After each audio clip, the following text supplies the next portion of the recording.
Your dad's the richest man alive, and your mom's a top A-list actress. But you couldn't care less, because you know it won't be long before your whole family gets wiped out as the male lead's stepping stones. The problem? You're literally a newborn baby right now.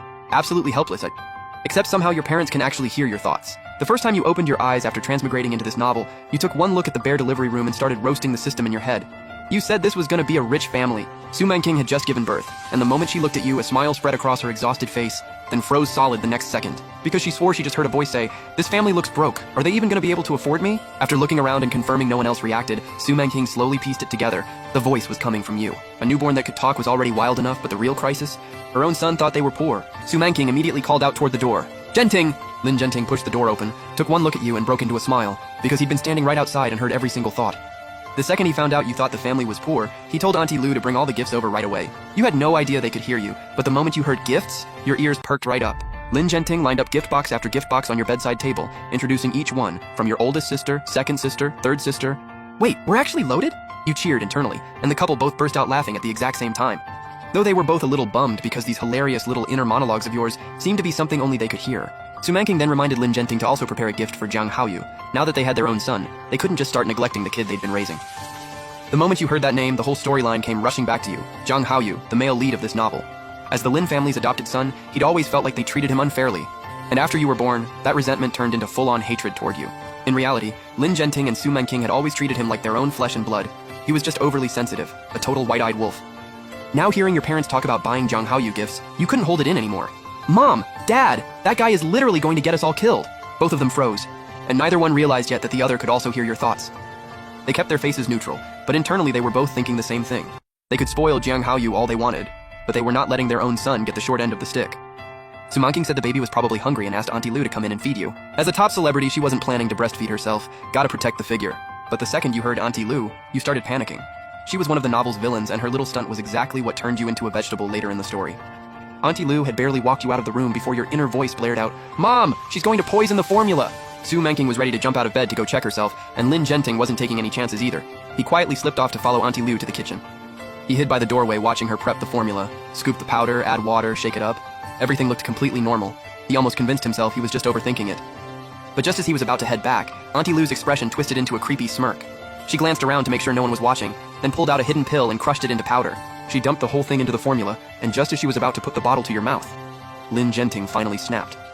He kicked the door wide open and roared, "Who gave you the nerve to lay a hand on my son?" Auntie Lu was so startled the bottle slipped right out of her hands. Lin Genting stormed over and snatched you back. His voice was ice cold. "I'm having the formula tested. If I find anything in there that shouldn't be, you will pay for it." Auntie Lu dropped to her knees, begging him to spare her for the sake of all the years she'd served the family. Lin Genting just gave a cold laugh. "There'll be plenty of time to repent once you're behind bars." Auntie Lu's legs gave out and she collapsed on the floor. Lin Genting held you tight and headed straight back to the room.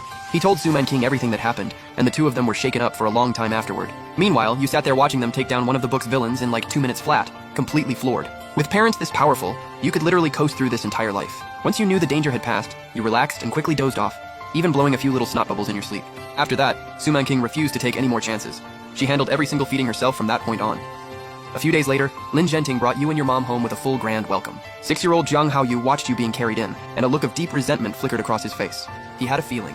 You were going to steal every last bit of love the Lin family had ever given him. So right away, he used his homework as an excuse to try and pull Su Manking's attention away from you. But Su Manking remembered she had to feed you, and just brushed him off. "Ask your tutor tomorrow." Jiang Haoyu's voice shot up immediately. "Mom, you're an A-list celebrity. You can't breastfeed, you'll ruin your whole look." You wanted to roll your eyes so hard, but since you couldn't say a word, you just complained in your head. Who cares about body changes? In my eyes, my mom is always the most beautiful person in the world. Su Manking felt a warmth spread through her chest. She kept cooing softly at you, then turned to Jiang Haoyu with a noticeably cooler tone. "So if I don't look perfect anymore, does that mean you won't love me?" Jiang Haoyu went pale, stumbling over himself trying to explain, but Su Manking didn't bother waiting for an answer. She just held you and headed upstairs. But the moment she stepped into her room, she noticed something off. Things had clearly been touched by someone. Before she could even call someone to ask, a little girl in a pink ruffled dress came tottering out from inside. It was Xia Yue. Su Manking adored this girl and had already arranged a marriage contract between her and you before you were even born. Xia Yue didn't even glance at you. She crossed her arms and huffed, "I don't like this, baby brother. I only like brother Haoyu." Su Manking just laughed it off as cute kid talk and agreed to take her to find Jiang Haoyu. But the moment you heard the name Xia Yue, everything inside you dropped. In the original story, you treated her like gold because of that marriage contract, solving problem after problem for her without hesitation. But all she ever gave you back was cold indifference, and the whole time she'd already been secretly seeing Jiang Haoyu behind your back. The two of them used your marriage contract as cover to build up their own power, and eventually drained the Lin family dry. Thinking about all of it, you couldn't help but mutter inside your head, man, what a rough life that was.